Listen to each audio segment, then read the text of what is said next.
You ready to go? Yep. Okay, great. All right, thank you all for joining us today. We're happy to announce the return of our live streaming, which has been through a bit of a hiccup in recent months, but it is back and we've got a whole new setup. And so for anyone who's watching live streaming, welcome as well. It's my great pleasure today to introduce Sheila Puffer, who is the University Distinguished Professor and Professor of International Business at Northeastern University. She's also a fellow at the Davis Center for Russian and East European Studies at Harvard University, and she served as the program director of the Gorbachev Foundation of North America, located at Northeastern University. And this is what you get when you go looking for tidbits in people's bios and online. I learned that she was recognized as the #1 scholar internationally in business and management in Russia, the former Soviet Union, and Eastern Europe, according to a 2005 School of International Business Studies article. So congratulations, that's fantastic. And on top of all of that, Sheila is going to be here as a Jordan Center short-term visiting fellow for the entire month of May. So those of you who are interested, she's going to be around for the month. We're absolutely delighted to welcome her to the Jordan Center, and she's going to talk to us today about her new book, Hammer and Silicon, Immigration, the Soviet Diaspora and the U.S. Innovation Economy. Immigration, innovation, yeah. Hammer and Silicon, the Soviet Diaspora and the U.S. Innovation Economy. We're very excited. This is based on all sorts of research that she conducted out in Silicon Valley while visiting at Stanford, if that's correct. So we're delighted to have her here, now visiting at NYU, and we're looking forward very much to the talk. So please join me in welcoming the show. Thank you. I like that. Would you mind if I posted the photo of you on LinkedIn? Thank you so much. It really is a pleasure to be here at NYU and to have the opportunity to have a discussion with you today. And I thought because we're a relatively small group, if you wouldn't mind just in a couple of words, say who you are and what your interest in the former Soviet Union is. So perhaps we'll start with you, sir. Rudolf Hauser, retired economist, interested in many international affairs and other issues, and I now have time to look into more. Thank you. Great.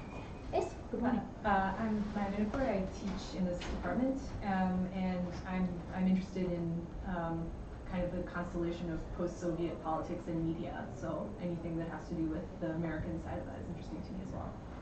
Excellent. Thanks. Good morning. Alexandra Levskaya, visiting scholar here at the Jordan Center and also a PhD candidate at the Stony Brook University, and I'm writing my dissertation about the growing diaspora of Russian-speaking queer migrants in New York City.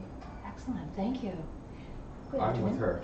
All right. Okay. And perhaps you have some No, tidbit about just yourself? hanging along for the ride. Sorry. Okay, so you're just going to be the mystery guest yeah, today. Okay, I'll go with that. Yeah. All right. Well, nice to have you here. Thank you. Good afternoon. Yeah, hi, I'm Pavel Ivlev. I'm a Russian lawyer living here. You're a Russian lawyer, did you say? Living in New Jersey. Living in New Jersey. Very good. What type of law do you specialize in? There's Oh, Russian. Russian. Okay, with Russian-speaking people. Very good. Good afternoon. Hey, I'm Denis Stukal. I'm a political scientist postdoc at the Social Media and Political Participation Lab. I study Russian misinformation propaganda, and I was born in the Soviet Union, Ah, where? in Moscow. In Moscow. All right. Good. Like 40% of, well, like many people in book here. Yeah, so you may relate to some of them. Okay. But 40% of the people were born in Russia who came here. Good afternoon. Hey, I'm Arturas Rozanas. I'm an assistant professor at the Department of Politics, and I'm interested in Russian domestic politics, media. Excellent. Russian domestic politics. Okay, very good. Yes, good afternoon, sir. Alan Marlis, security professor, retired history, and I've written about Russia. What particular century are you interested in? Well, I've been working on Serbia and Pan-Slavism, and it's interconnected with the activities at the turn of the last century before then. The turn of the 21st century? Yeah, 19th century into 20th. Oh, a couple centuries ago. Thank you. And last but not My least. name is Anne Fish, interested in Russian science. Oh, very good. Nice to have you here. Did we get everyone, or do we have the gentleman in the back? Yes. There There you are. Myself. Yes, Yeah. you did. Excellent. Well, thank you very much for coming out. I am not the only author of this book. I initiated the idea a few years ago and had the good fortune of having these two gentlemen, two Daniels, agree to co-author the book with me. And how did this book come about? Well, for the past 25 years or so, I have been specializing on business and management topics in the former Soviet Union. And you know, I published on, along with Daniel McCarthy for the most part, but also Daniel Satinsky more recently. We published articles on business strategy, Russian multinationals, corporate governance, human resources issues, compensation of expats in the former Soviet Union, leadership, all sorts of issues like that. And then I decided that I wanted to do something different. And my colleagues, the two Daniels, and I had just completed an article in Thunderbird International Business Review on innovation, or the lack thereof, in the former Soviet Union. And we were really, we also had as a collaborator Professor Lauren Graham from Harvard and MIT, who is the world's expert on the history of science in the Soviet Union. So the four of us wrote this article, and we said, why is it that innovation doesn't happen in the Soviet Union, which has or the former Soviet Union, which has such a highly talented, scientific and mathematically trained core of citizens, an excellent educational system. So having explored that issue, I got the idea of looking at innovation here that is actually conducted by emigres from the countries of the former Soviet Union. So that was the start of this project. I will move along, and perhaps I have a summary of what we did. We have, we ended up interviewing more than 150 people who were born in 11 of the 15 former republics of the Soviet Union, and they had come to the United States to settle and work over the past 40 years. Now, of course, we weighted the number of interviewees more towards those who had come more recently, because that's just of greater interest to look more at current contributions to the U.S. innovation economy. So we approached our contacts, just colleagues that we have known professionally, in Boston, in the Boston-Cambridge Innovation Hub, and we decided as well to look at, you know, the other leading innovation hub in the United States and in the world, Silicon Valley. So we ended up interviewing 75 people plus in each of those two hubs. And this took us, well, I was on sabbatical at Stanford Business School in 2015. And I conducted the bulk of the interviews there on my own. In some cases, Daniel McCarthy came out and did some of the interviewing. And then the three of us did the interviews in Boston, Cambridge. I am here at the Jordan Center because I'm interested in exploring similar topic among people in the greater New York City area. So please forward some of your contacts to me if you don't mind sharing, and I can expand this further. So we looked at people who were making contributions, taking advantage of their stellar education in physics, math, computer science, and the like, that they acquired in the Soviet Union, and later waves of people who came here also kind of topped up their education, I would say. Some of them already had PhDs or the equivalent from leading universities in the former Soviet Union. And then they came here and they did postdocs or they got another PhD in a STEM field, and off they went and started making contributions to the U.S. innovation economy as well as to the global economy at large.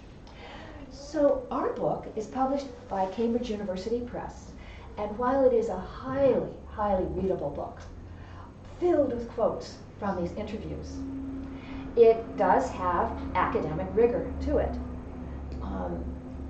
Feel free to read that chapter or not, but if you're so inclined, what we did was we drew upon three very well-regarded academic theories: institutional theory, imprinting theory, and identity theory. And our premise was, you know, how are people affected by the institutions that surround them, and how does that have an impact on the decisions that they make and their ability to adjust from a dramatically different society with different institutions, most people having been born under the communist regime and educated during the communist period. And how can they then adapt and be effective within the new institutions here in the United States? Free market economy, the rule of law that protects your patents, changing from different levels of expectation with regard to collaboration in teams. Even that's an institution within business organizations. So that was the how do changing institutions affect the mindset of people and their ability to adapt. Secondly, imprinting. So those are the institutions. Imprinting is a process whereby during a brief period of susceptibility, a person develops characteristics that reflect prominent features of the environment. So people are going to be imprinted with the way that they're going to be accustomed to the Soviet educational system. They're going to be accustomed to communicating in a certain way with other people that they will bring to the United States. And sometimes that imprinting will stay with them for various periods of time. So what happens in imprinting is a period of susceptibility would be when you start college. You're a young adult, you're embarking on a new life in a new environment. So what were the characteristics of the institutions that you were a part of at that stage of your life? That's going to stay with you for a long time. Similarly, leaving your home country and immigrating to another country is a period of susceptibility. And you will be imprinted by the experiences that you encountered when coming to a new country. How do you deal with culture shock, right? And so we say that imprinting occurs over time and is often during a time of dramatic change. And then the last one is identity theory. How do individuals view themselves and answer the question, who are you? I love that in social science, such a simple definition. What does identity mean? It's how you answer the question, who are you? And that's what we asked each and every one of our interviewees, usually at the end of the interview. The interviews lasted between an hour and a half and 3.5 hours. I would say the mid-range of the interviewing time was about 2 hours, just over 2 hours. These were very busy people. We would go and interview them in their offices, or they would come to our office at Northeastern University or my office at Stanford when I was on sabbatical there. And they would just get going. Once I would just ask them a few questions that we had a structure to the interview because we knew what we wanted to end up with in the book. So what we found was that the experiences with the institutions in the former USSR and in the US produced different imprints and influenced identities for different immigration waves. And you'll see that we divided the 40-year period into 3 waves. And we talked about how people's experience with different institutions during those 3 waves had an imprinting effect on them and affected their identities. Okay? So immigration to the US of the technical intelligentsia from the former Soviet Union and their impact and adjustment to the US tech sector is what we were focusing on. And this particular phenomenon is really derivative of the political relationships between the US and the Soviet Union and its successor states. So this is a broader story of immigration policy in the United States, as well as, of course, emigration policy in the former Soviet Union. That evolved over time. And the biggest change in immigration policy in recent decades here in the United States came about in 1965. The Immigration Reform Act had an impact on both technology and the makeup of the United States immigration groups. And so what we'll find is different phases according to these waves that we were able to identify. So the first wave was prior to Perestroika, from 1972 to 1986. And what, of course, was happening was the Cold War with the US and the Soviet Union being very strong political adversaries. I happen to have had the good fortune of being a visiting fellow at the Plekhanov Institute of the National Economy in 1979-80 in Moscow. And I lived under that communist regime and went to classes every day with 100 managers of industrial enterprises who had come from all over the Soviet Union to study for 3 months at a time. They were there in the classroom from 9:30 to 3:30 every day, 5 days a week. I went to classes with them and got to know them, chatting informally with them. And then I did a second round with a fresh group of 100 industrial managers. And it was in the second semester, basically. And I actually am the only non-Soviet citizen to ever receive a diploma, perform all the requirements of the program. It was called Programa Повышения Квалификации, right? Professional Development Program. And I'm very, very proud of that diploma that I have. I wrote a thesis, and my tutor helped me write it in Russian, and that formed a great foundation for me to understand all these decades later the institutions and the environment generally that many of these interviewees grew up in.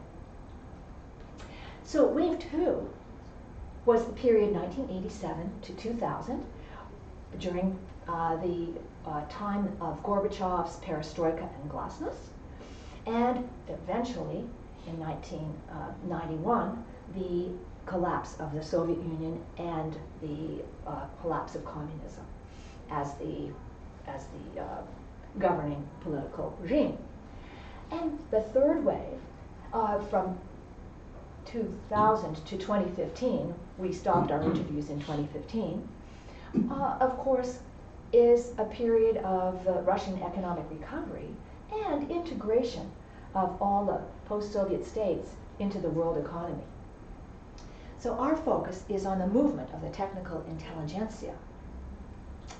And what I'm going to move along, I'm not going to dwell on the immigration laws here, but we have the really important thing to keep in mind is that these immigrants brought with them the capacity to contribute to the U.S. innovation economy. Many of them didn't speak much English, and that was a big hurdle that they had to overcome, particularly people in the earlier waves. Nonetheless, as I mentioned, they had outstanding technical educations. So let's just take a look at their capacity to contribute, thanks to the educational system in the former Soviet Union. What you'll find is I'm going to illustrate my talk with quotations from each of the chapters in the book. And what you will notice is people gave us permission to include not only their names in this book, but the year in which they came to the United States, the age that they were at that time, and all sorts of personal information.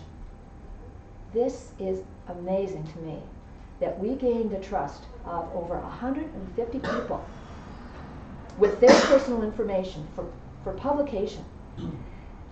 And these people came from an environment that's one of the most distrusting on the planet, right?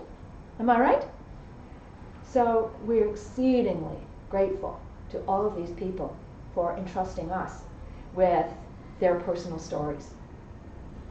So here are a couple of things about early education in math and science. Sergei Borkov, he is a serial entrepreneur. And as I recall, he had been working in Moscow, and he had sold his company to a major US company. I believe it was Microsoft or Google. I'm pretty sure it was Microsoft. I'd have to check it in the book. But here's one of the things he said about his early education in math and science. The most formative experience for me was this mathematical magnet school in Moscow. And the magnet school was in high school, so it's from 14 years old and up. And there's an entrance exam. It's a high school with a focus on math and physics that was fantastic. That was probably the best 3 years of my life, and I learned more there than in university. So the formative years of education start early in the Soviet Union. And Alexei Wolfson had a similar experience, but I'm just going to move along because I'd like to share a lot of the quotes from different parts of the book with you. So Alexis Sukharev, who was the founder and CEO of Origa, said he went to high school in Grozny, Chechnya. He graduated in 1963. And then he became a student at Mechmat in Moscow.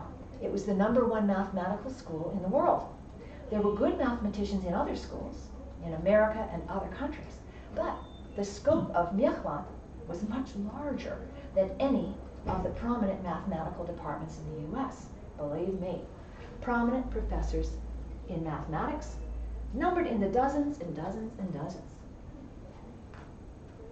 So let's take a look at some of the people from Wave 1.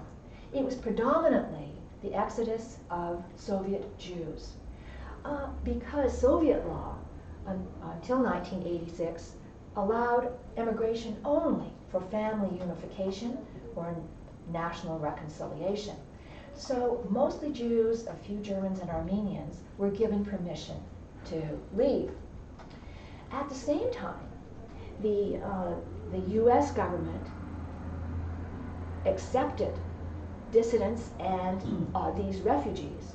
And the US government, under the Lautenberg Amendment, gave permission for people, Soviet Jews, to come as refugees, no questions asked. They did not have to show personal persecution for the most part.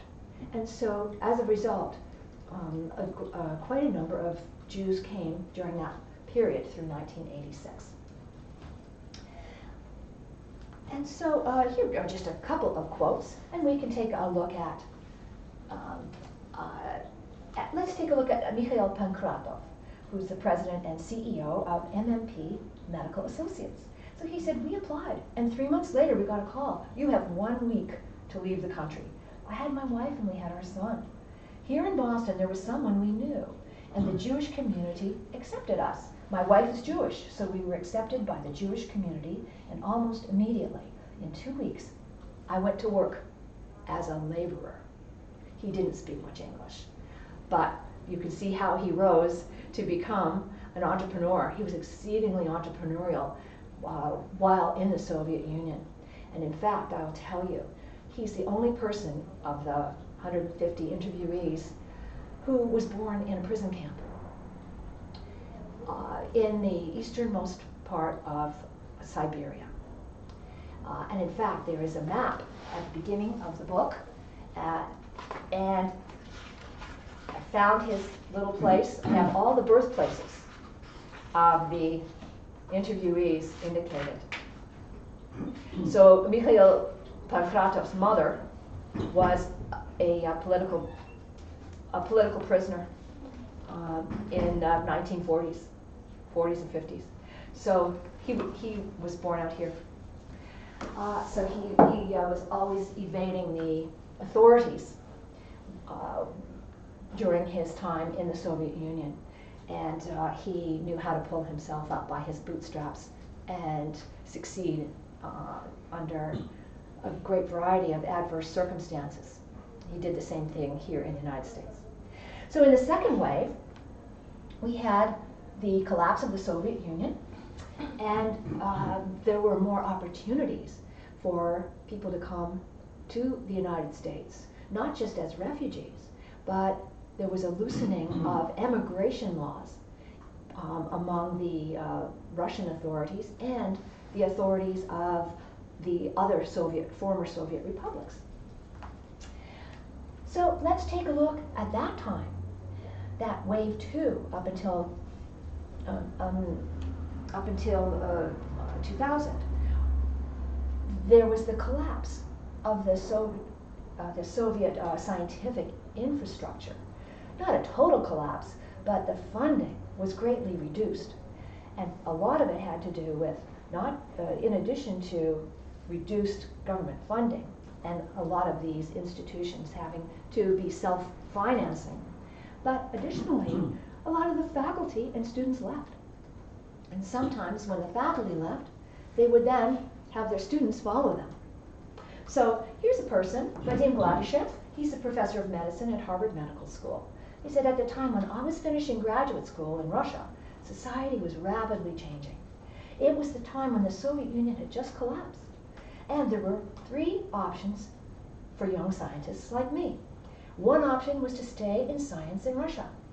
But then you couldn't do much because there was no support for it from the state. Another option was to leave science and move to business. And the third option was to leave the country. I just loved science so much, there was not really a choice for me among these options. So obviously, he left the country because he wanted to pursue pure science. Well, also, another reason to come was necessity. And Alex Bushoy, for instance, came from Moldova, highly entrepreneurial person himself in that country. And he said, I don't think I wanted to emigrate. I was forced to move out because it was very dangerous at the time. We decided that we needed to move. It was literally a time of war in Moldova, and it was very unsafe.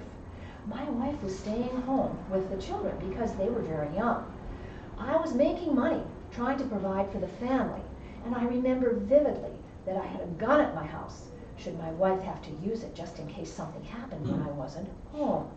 It was expected that at any time you could be robbed, or if you didn't speak Moldovan, you could be in trouble. Well, Alex was a very entrepreneurial individual, as I say, in Moldova. He was working on his PhD dissertation in agricultural economics in Chisinau. And then there were opportunities to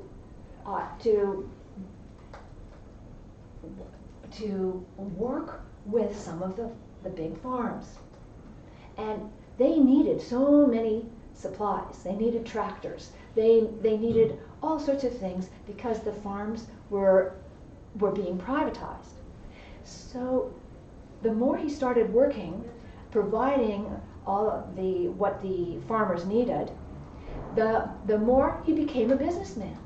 And by the time he left Moldova to come to the United States, he employed a great many people, and he was making lots of money as a legitimate businessman in Moldova. But you can see the necessity was personal safety of himself and his family. That's why he left. Another aspect of this is economic opportunity. And so if we look at Max Kavinsky, he came during this period. And he said, when I was in the middle of my 3rd year at Moscow State University, I had this employer in Seattle who was paying an amazing $50 a month salary.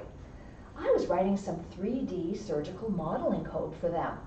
After a while, I started telling people, hey, do you want to bring me over to the United States? I'm ready.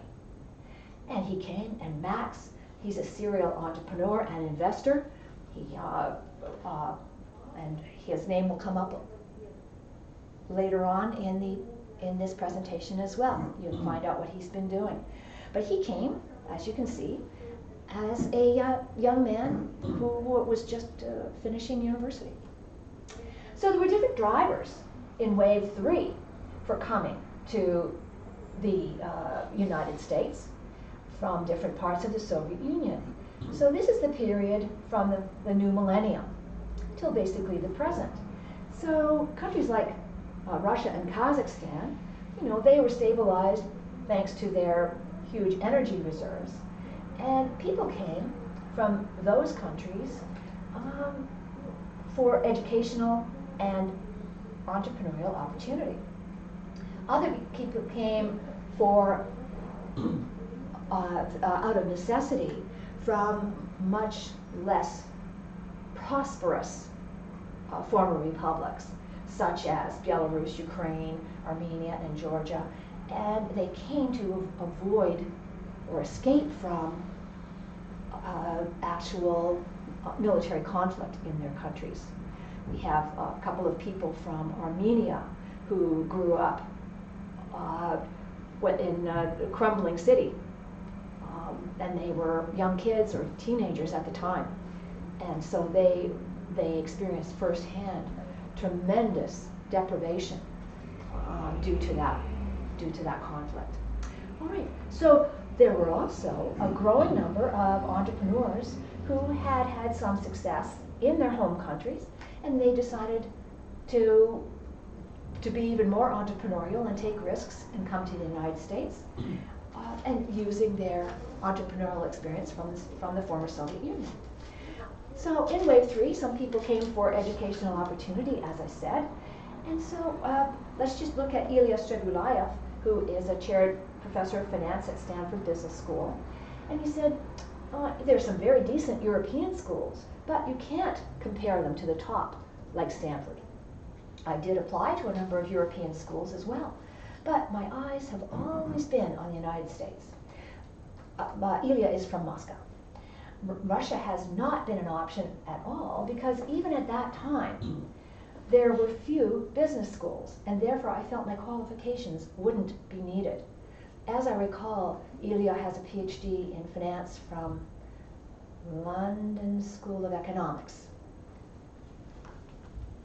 Okay, and then business opportunity and choice during Wave 3, 2000 to 2015. We can look at David Young, who is a serial entrepreneur, and he founded, among many others, a company called Abby, which is a highly successful multinational company in software with locations all around the world.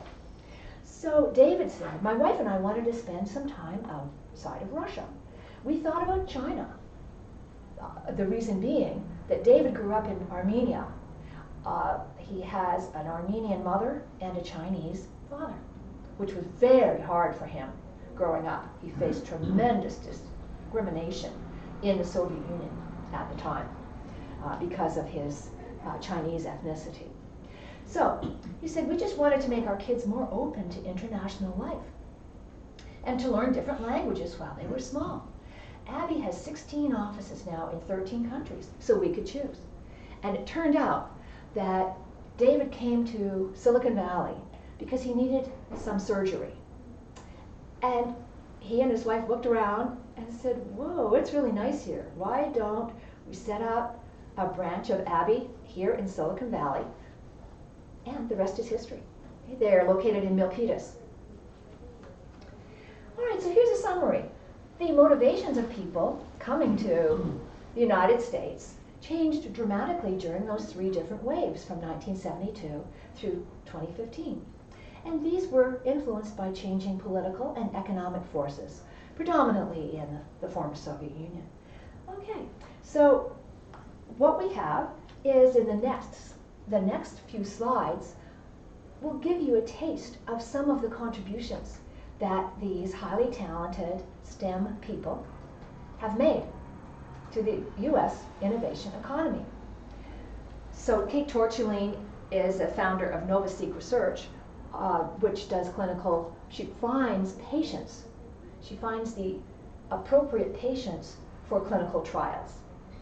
And she has subsequently gone on from that to being the general manager of Thermo Fisher Scientific, which is a major player in its field with its headquarters in Boston on Route 128.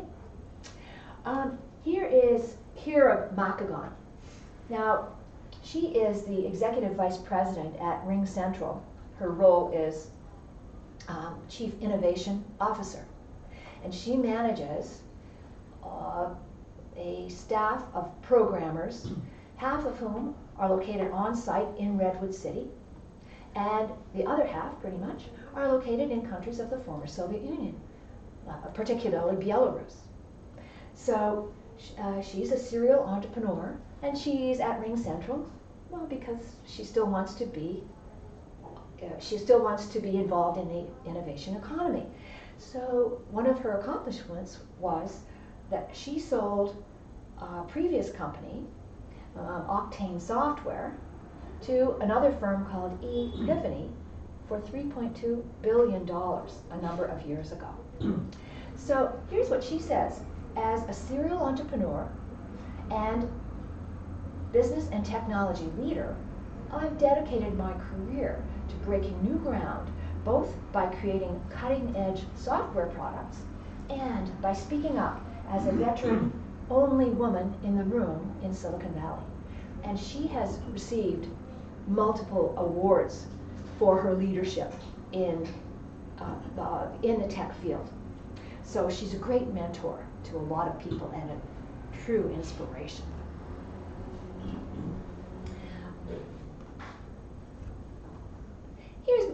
Here's Max Kavinsky again from Silicon Valley. As I said, he's the one who, in his 3rd year of university, was making $50 a month, working for a company in Seattle that brought him to the United States and paid him a little more than $50 a month there, right? So here's Max, and he said he worked for a startup. He was involved in a startup that was acquired by another company.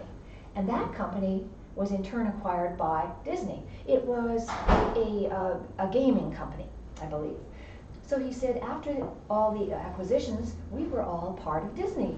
Later, I became one of the investment partners at Andreessen Horowitz, which is a top-tier venture fund on Sand Hill Road in Menlo Park, just next to Stanford.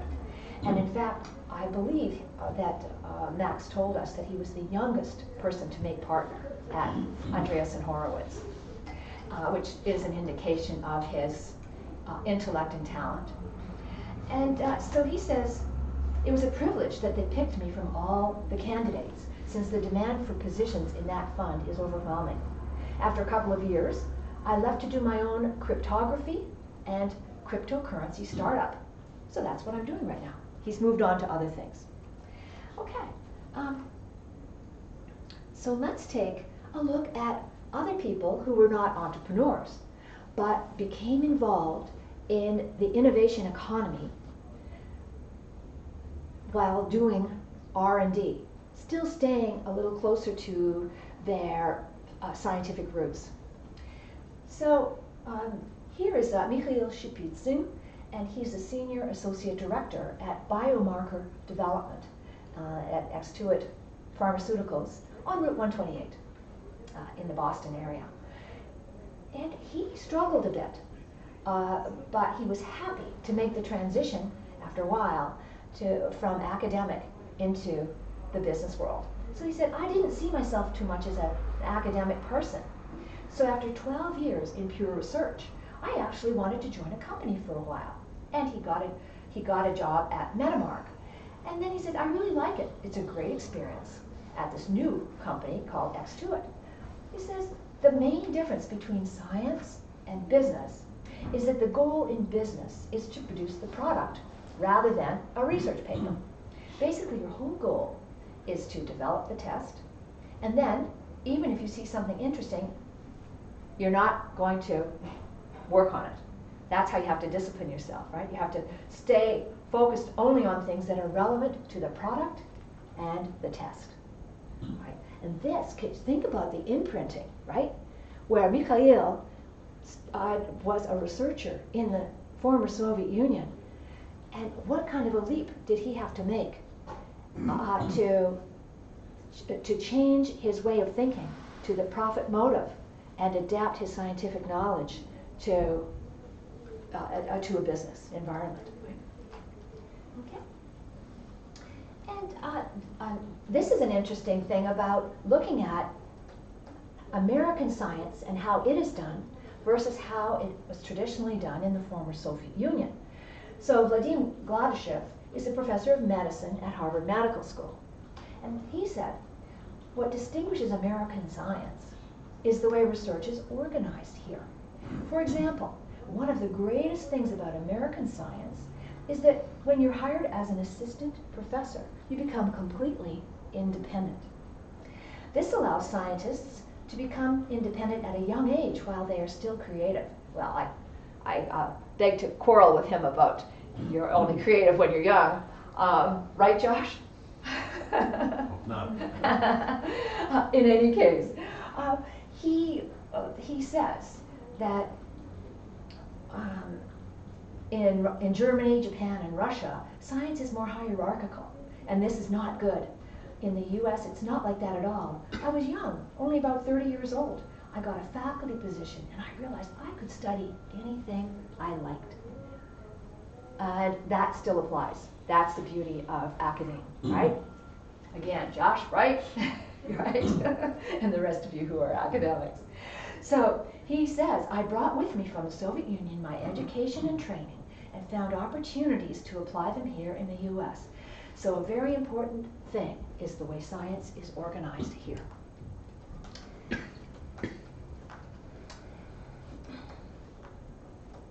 Well, interestingly, here is our former MBA student, Margarita Hunter-Panzica. And she came from Kaliningrad, that tiny little outpost near Germany and Poland. And so she grew up there and came to Northeastern University for her MBA. And so she is the manager at GE Healthcare. And after she got her MBA, and she said she got a promotion to lead the product marketing team for the $300 million cell culture business, where I manage a small global team. Speaking Russian has given me opportunities in global marketing and has facilitated my involvement in Russia and Eastern Europe and opened many doors. Well, so you've got a taste of some of the accomplishments and contributions of some of our 150 plus interviewees. What do you think of them so far? Wouldn't you like to meet them and have a conversation with them for an hour and a half or a couple hours? I'm telling you, we felt so privileged to learn their stories, and we had to find out on our own what their contributions were. We didn't want to spend too much time during the interview on on what I just described in the past few slides to you, because we could find that information on the internet, right? Or go back on LinkedIn, that sort of thing, or on their company websites or academic university or hospital websites.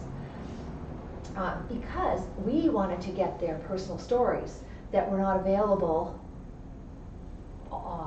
from public documents, right? So part of the thing that we were most interested in was their ability to adapt in the work environment as well as American culture at large. And importantly, we wanted to see how they became so effective in changing their mindsets and behaviors and attitudes to work effectively in this new environment.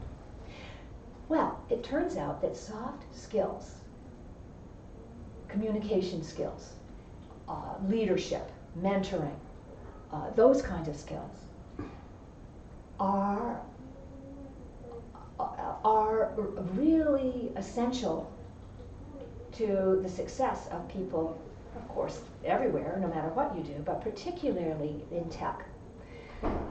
The reason being, a great many people who are attracted to the tech stream are so focused on the STEM subjects, which require a tremendous amount of concentration and intellectual capacity, that you're spending hours and hours reading, researching, being by yourself. Not so much emphasis on interpersonal skills, right? And that goes for people working in the STEM fields of any nationality, including native-born Americans. It's just something that employers talk about on a regular basis. And here's some evidence. People skills, or interpersonal skills, are, according to a 2015 survey of its members by a nonprofit called Future 500, says they found that those members determined that developing soft skills for technical professionals was their number 2 concern. Similarly, a report was prepared also around 2015 by an organization. They titled it Future Work Skills 2020, and they said that the most important things for continued success in the tech sector included such soft skills as social intelligence, being empathic with others, and being perceptive about others' needs and points of view, as well as cross-cultural competency and the ability to collaborate effectively virtually through the internet and video conferencing and the like. So, what about our people from the former Soviet Union? Well, they had the advantage of being at least bilingual. They spoke Russian. Everybody was a native Russian speaker, thanks to Russian being the language of education in all 15 of the former Soviet republics. And others were multilingual as well. Some also spoke Armenian, Georgian, Ukrainian, etc. However, I would see that as an advantage because people are used to expressing themselves and having worldviews that are not unidimensional. However, people, even though, regardless of their level of ability to speak English, they still encountered problems understanding company jargon as well as just everyday expressions that were idiomatic, that really didn't have relevance to their situations in the Soviet Union. For instance, you can imagine here in the United States, we're a sports crazy country, but different sports from those played in the former Soviet Union predominantly. Big hockey aside, I'm formerly, well, I'm still Canadian, so hockey I had lots in common when I lived in the Soviet Union with my Soviet counterparts because we talked a lot about hockey. However, baseball is used a lot in analogies here, as well as football, right? And so you'll get, so people are pretty confused when they don't even know that this is a baseball analogy. And in fact, we might even take it for granted ourselves. So here are a few examples.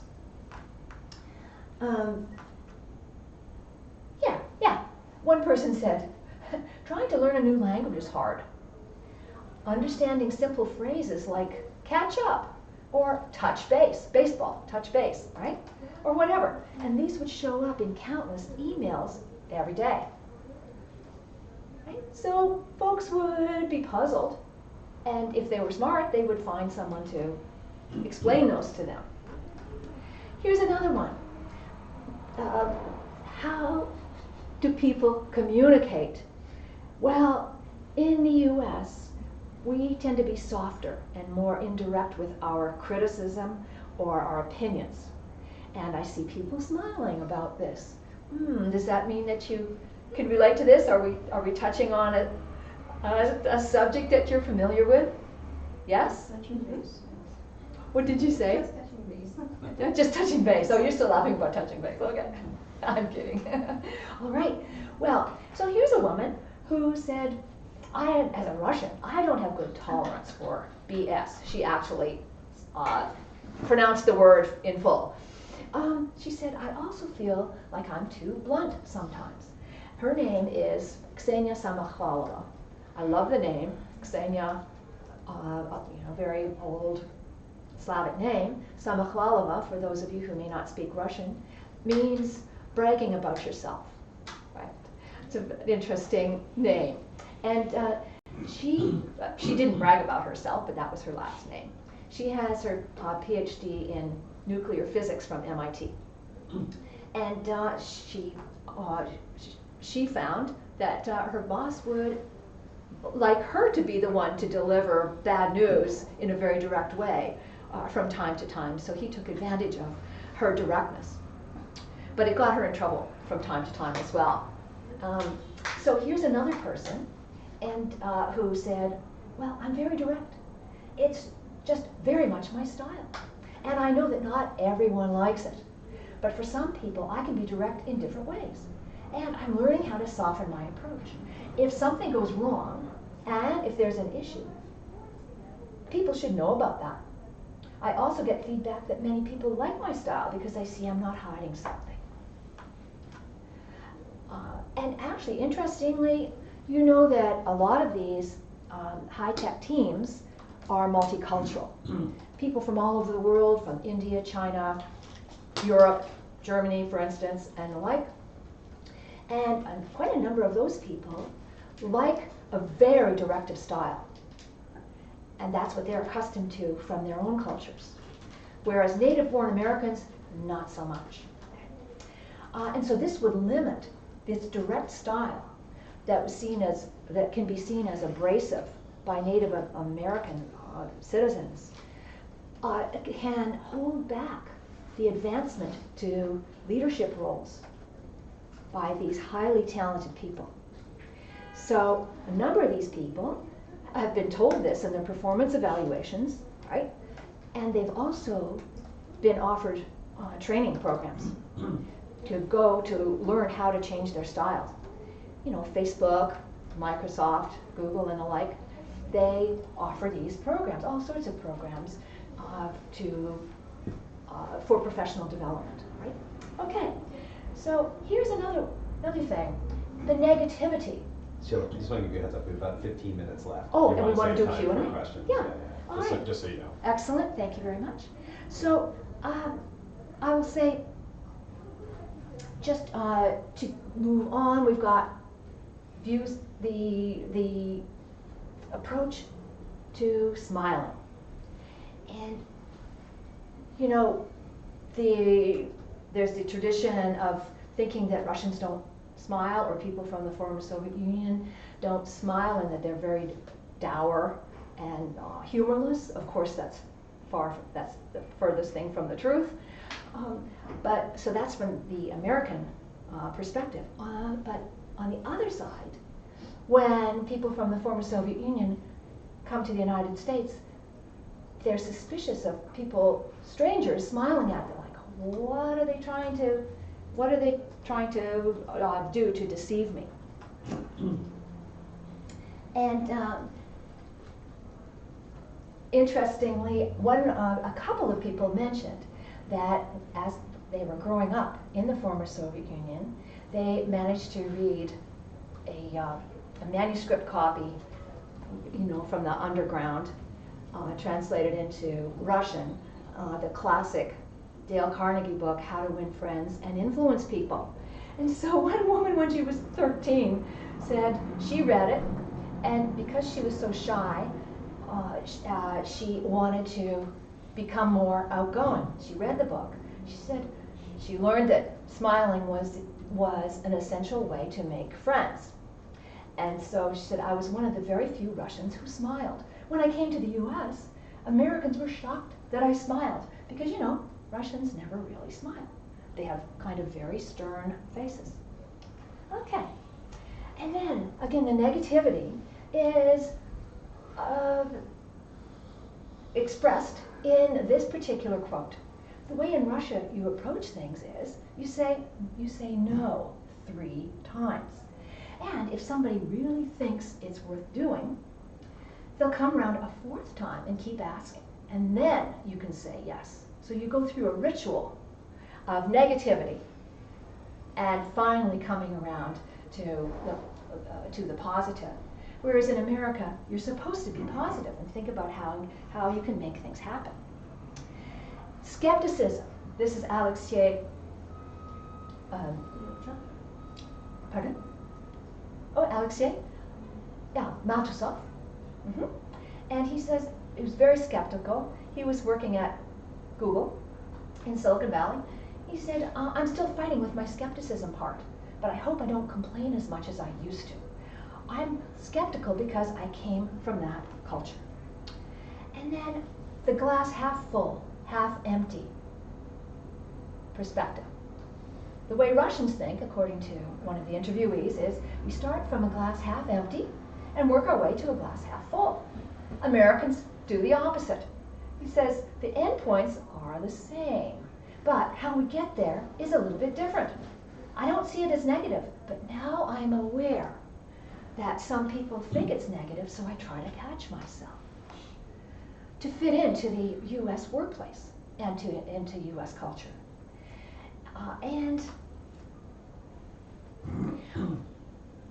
Just even the tone of voice and the volume at which some people speak. There is a tendency among in cultures of countries of the former Soviet Union to speak louder and intensely. And again, that's something that here in the United States makes people feel a little uncomfortable, right? And this woman said, a senior executive had once told me, half jokingly, every time you talk to me, regardless of what you say, I feel like you're scolding me. All right. And the last thing I will leave you with, while we open up for our discussion, is coming back to the notion of trust. This man, who's been in the United States for several decades, said, I was born in the USSR under the eyes of the KGB. And it's not a joke. You have to carefully consider what you are saying and to whom. I feel that way every day. On a personal level, it took me many years to trust another person. I don't have very many close friends, but those I do have, I've had for many years. It takes a substantial amount of time for me to trust a person to the level I consider necessary for friendship.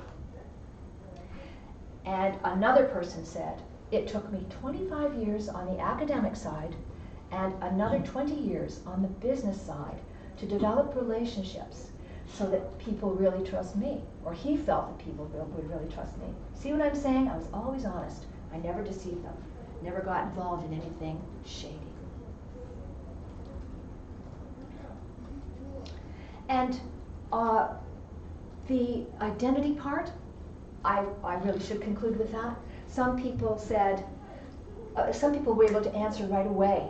Anna Lysyanskaya, professor of computer science and cybersecurity at Brown University, she was born in Odessa, Ukraine. She said, the first thing I say about my identity is I'm an American. She came at 18 on a full scholarship to Smith College. The second thing I usually say is my first language is Russian. The third thing I usually say is I'm from Ukraine. The fourth thing I usually say is I'm Jewish.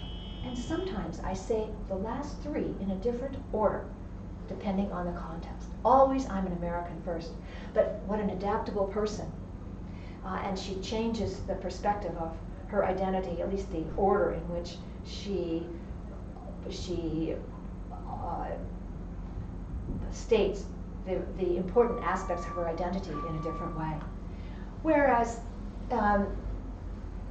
Ilya Yaroslavsky at IPG Photonics in the Boston area, he said, he came from the Soviet Union. At the core, he's Russian, but it's probably most accurate to say my identity is an alloy of different cultures.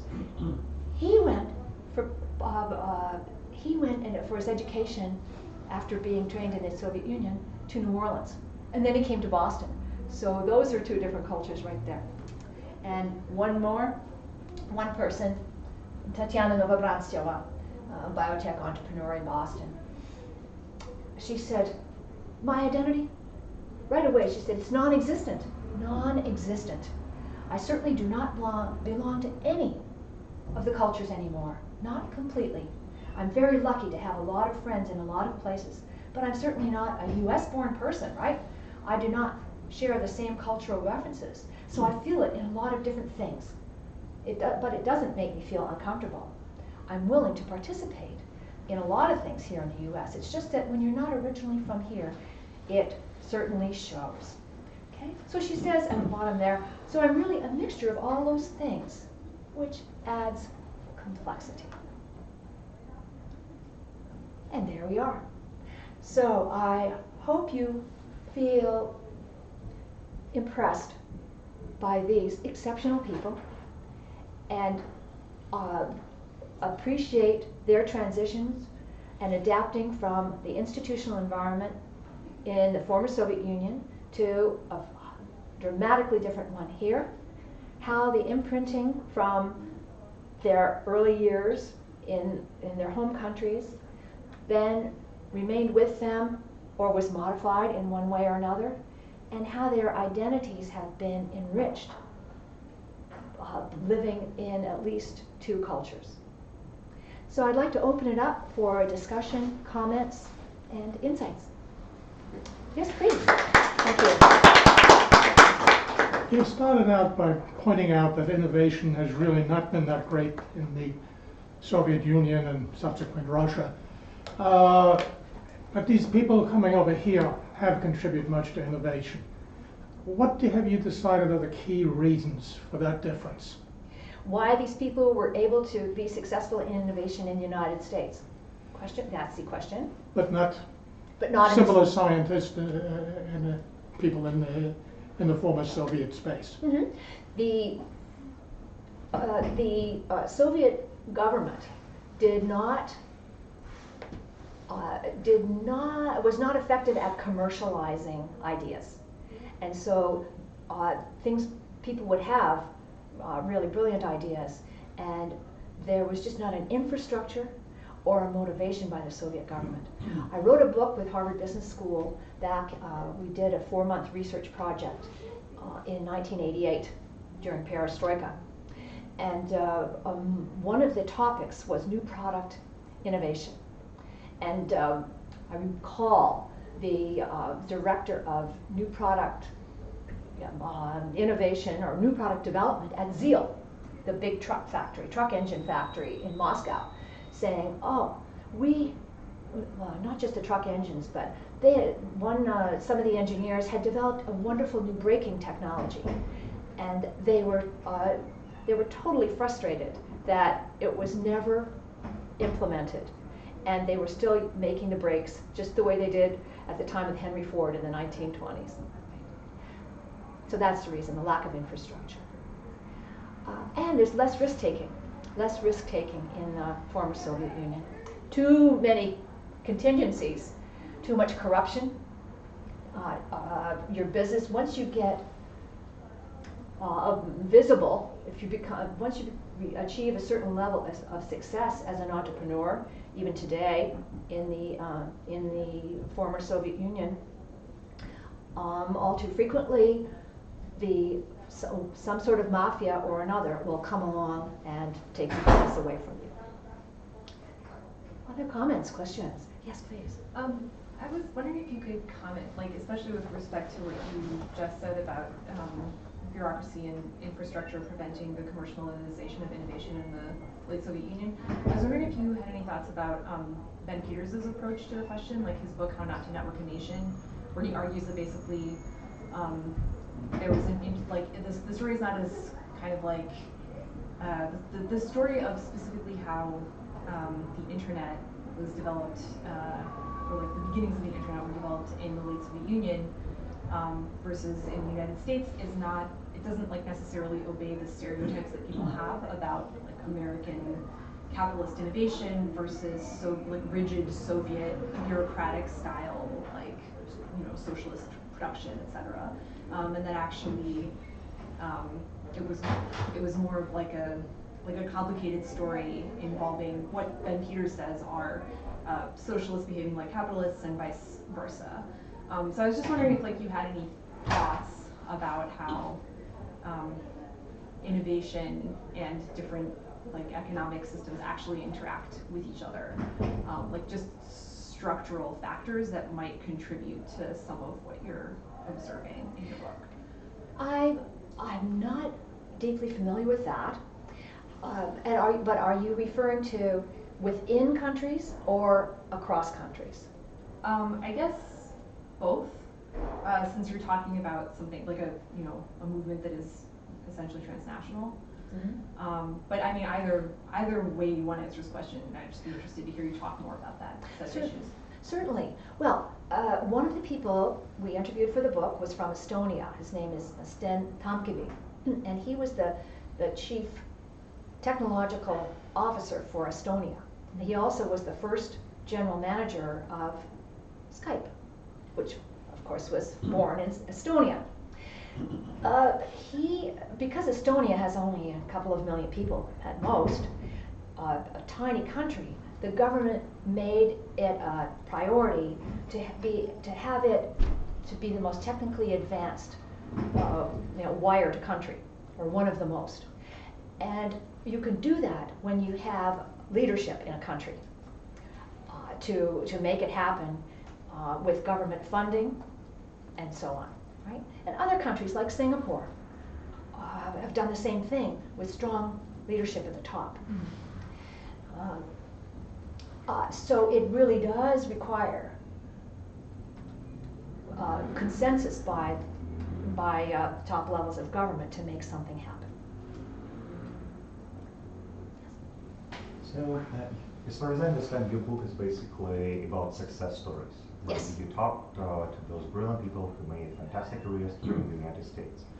And in that sense, it's a very biased sample and a very biased perspective. Yes. Have you ever tried to reach people who are not successful, who came here, failed in contributing to the US economy, and went back or migrated to some other country? No, I have not. I'm an optimistic person myself, right? Glass half full, not glass half empty. That would, of course, a not insignificant number of people have come, and not so many have returned to the former Soviet Union, but they are just living, simpler, quieter lives, right? And it would be an interesting topic for sure. How about you? Are you interested in that? Well, that's not my focus. No, right. But leave it for someone else to do. Yes, please. Thank you for your talk and book. I'm looking forward to reading it. Perhaps, I wonder if you could comment, no, well, okay, I had two questions. Well, one, maybe a specific, a numbers question. Do you know, can you estimate what percentage of the Silicon Valley entrepreneurs those Soviet origins make? As compared to, because it is a highly international, if not transnational, globalized area right now, and so I imagine there will be nationals of many countries contributing to the U.S. economy, living and working in Silicon Valley. And so yeah, so how big is the diaspora that you're focusing on in your book? Under 10% Uh-huh. in the entire Bay Area. Yeah. And of course, this is understandable because the population of the former Soviet Union, well, excuse me, the population of just Russia is only 140 plus million, right? 143 million, as opposed to India and China being in the billions, right? And so the biggest groups are from India, China, Taiwan, Korea, and the like. Nonetheless, there is a vibrant community in the Bay Area that provides opportunities for people to network who come from the former Soviet Union. Right. And then my second question was, if you were, maybe some of your interviewees brought it up, or perhaps you could comment on whether, in your opinion, do you think the history of the U.S. and American, or the U.S. and the Soviet or Russian political relationships affected this wave of immigration, and anyhow, making it perhaps easier or for former Soviet nationals to immigrate, or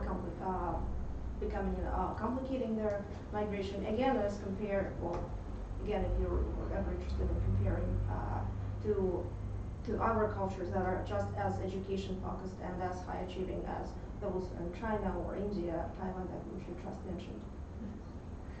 And again, your question was? Well, my question was about the geopolitics. You mentioned how during the Cold War, refugees from former Soviet Union, or the Soviet Union, were welcomed in this country, while at the same time refugees or potential refugees from other places, places like Honduras or Haiti, where governments were supported by the United States, welcoming them, for example, and lending them protection as refugees, accepting them as refugees, would not have benefited the U.S. geopolitical goals at the time, which has been studied, and I'm sure I think you skipped over a few files covering exactly that. So I wonder how does geopolitics affect Russian-speaking or post-Soviet immigrants that you've interviewed? Yes.